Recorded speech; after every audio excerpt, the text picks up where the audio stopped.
Friend જય શ્રી કૃષ્ણ, જય સ્વામિનારાયણ. આજે છે ને હેર વોશ કર્યા છે. Sunday is a fun day. કાલે અમે મહાદેવના ઢોસા હાઉસમાં ગયા હતા. એક ઢોસો ખાધો, પંજાબી આઈટમ ખાધી, પછી શું ખાધું એ તો તમે જોયું જ હશે મારા શોર્ટ્સમાં. આજે હું તમને કંઈક નવીન બતાવીશ. ફ્રેન્ડ્સ મિતાંશ જાગી ગયું છે. બધાને કહી દે જય શ્રી કૃષ્ણ, જય સ્વામિનારાયણ.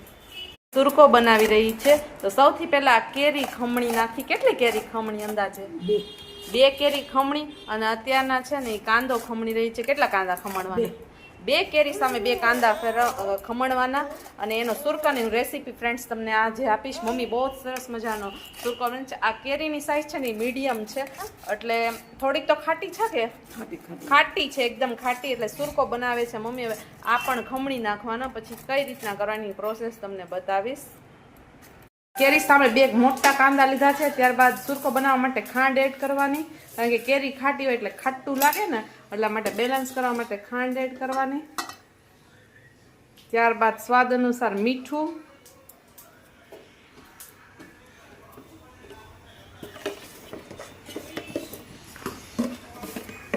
ત્યારબાદ ધાણા જીરું, 1 ચમચી આખું ભરીને, અને સ્વાદ અનુસાર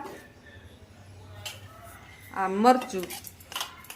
આમ કાશ્મીરી છે પણ આમ તીખું મરચું છે, તમે જે પ્રમાણે ખાતા હોય એમ 1 ચમચી ભરીને મરચું નાખી દેવાનું.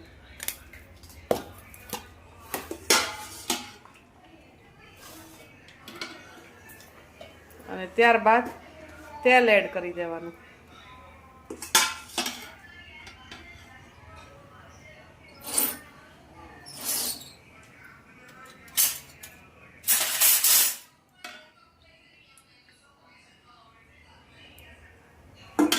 પછી મિક્સ કરી દેવાનું.